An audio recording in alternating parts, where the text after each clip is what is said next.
আমি আকাশে পাতিয়া কান, শুনেছি শুনেছি তোমারই গান।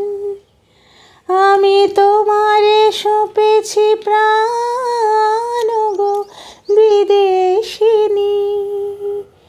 ভুবন ভ্রমিয়া শেষে আমি এসেছি নূতন দেশে। আমি অতিথি তোমারই দ্বারে ও গো বিদেশিনী, ও গো বিদেশিনী। সুপ্রভাত বন্ধুরা, সবাই কেমন আছো? আজকে গরমের তীব্রতাটা একটু কম বলে একটু গান গাইতে পারছি।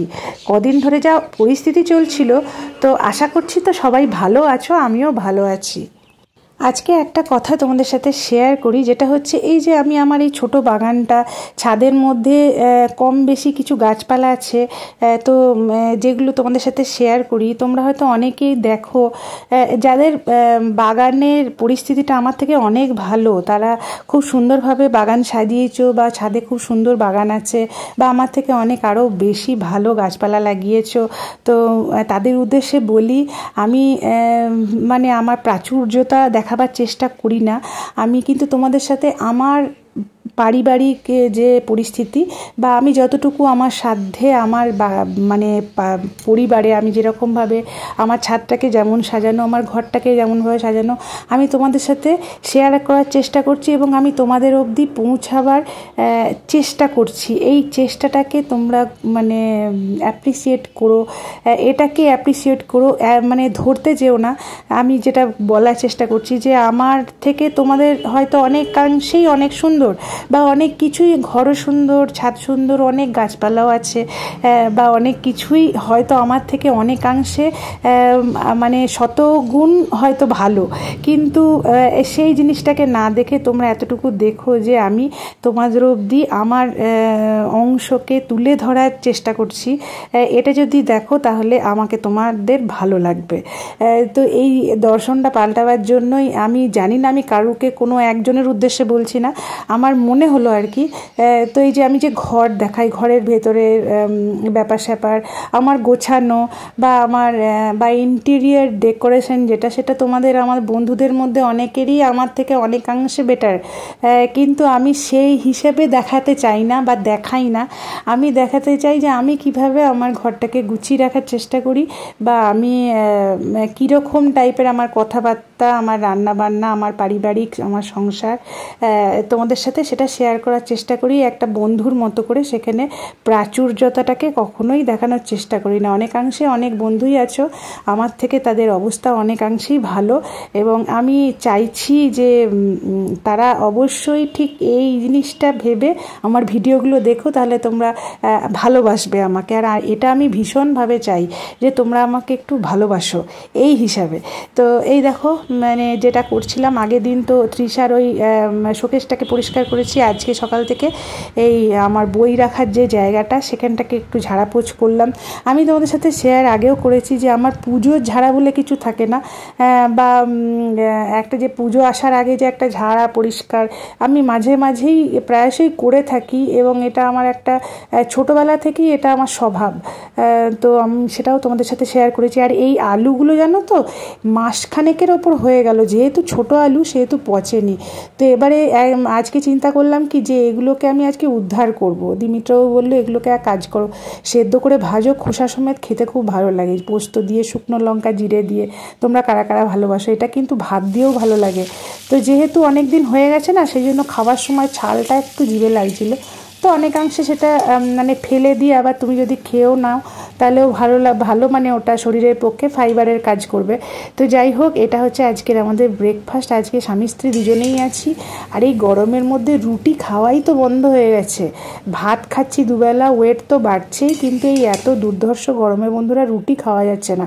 তো কাল রাত্রে একটু বেশি করে না রুটি করে রেখেছিলাম, যে সকালে একটা কি দেড়টা করে হলেও খাবো, ব্রেকফাস্টে একটু রুটিটা খেয়ে নেবো। আর এই বাড়িতে টক দই বসিয়েছে মিত্রবাবু, কিন্তু এটাতে কি মানে গাফিলতি হয়ে হয়ে গেছে, টক একদমই হয়নি। তো ক্ষীর দই যেমন হয় না, ক্ষীর দই, তো স্বাদটা ঠিক ওই রকম লাগছে। তো জানি না এটা শরীরে দইয়ের কাজ করবে না দুধ ক্ষীরের কাজ করবে, যাই হোক একটা মিল্ক প্রোডাক্ট হিসেবে খাওয়া হচ্ছে। তো আমার প্রতিনিয়ত যে কাজ আর কি, স্নান টান কমপ্লিট। তো আজকে কি করেছি বলো তো, মশারিগুলো কাচলাম একবার। তারও একটা কারণ আছে পিছনে। কারণটা শুনলে তোমাদের আবার হাসি পাবে। সে কারণটা হচ্ছে গিয়ে এসিতে নাকি মশা কামড়াচ্ছে মিত্রবাবুকে। তো এসিতে কে ভাই মশারি টাঙায় বলো তো? তো এই ভদ্রলোক হচ্ছে গিয়ে এইরকম টাইপের, ওকে নাকি মশা কামড়াচ্ছে। আমি বললাম যে জানলাগুলো বন্ধ করার আগে একটু মানে গুড নাইট ম্যাটটা দিয়ে দাও, তাহলে মশাগুলো বেরিয়ে যাবে, তারপরে জানলা বন্ধ করে এসিটা অন করো। না, সেটা চলবে না, মশারিটা টাঙাতে হবে। আর আমাদের বাড়িতে এখনই পরিবারের কথা বলছিলাম না, তার মধ্যে এই দেখো এটা একটা উদাহরণ। এই ভদ্রলোক সরকারি চাকরিজীবী এবং যথেষ্ট নিজের একটা আত্মসম্মান আছে, তবুও একটা ছাতা ভেঙে গেছে।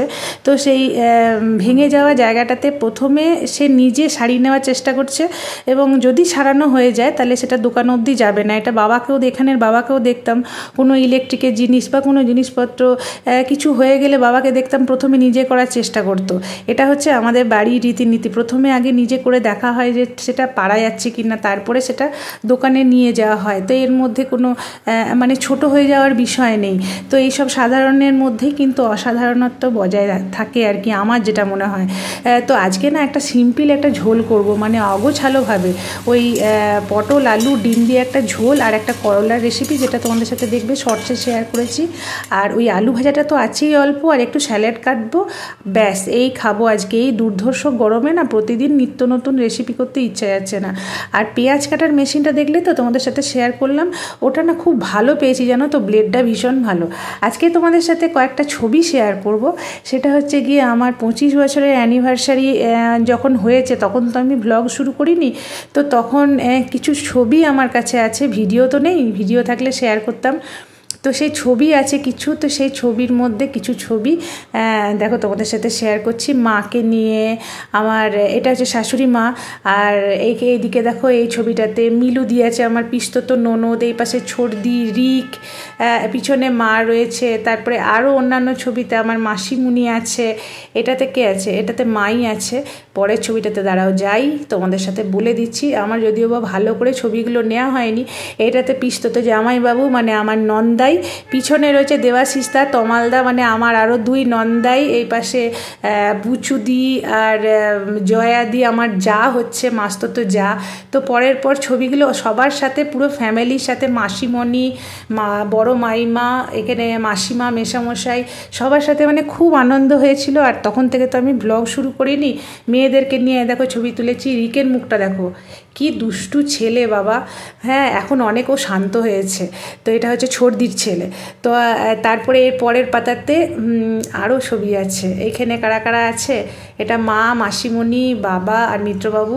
আর মিত্রবাবু আর আমি তো আমাদের এক পোশাক। মিত্রবাবু ফতুয়া, দেখতে পাচ্ছ তো মানুষটাকে, ওর আর সাজ পোশাকের ওর কোনো পরিবর্তন নেই। তো এই টাইপের। এখানে চিকু আর মণি, আর এটা অরুণদার মেয়ে। তো যাই হোক, সবাইকে নিয়ে আমরা খুব মজা করেছিলাম।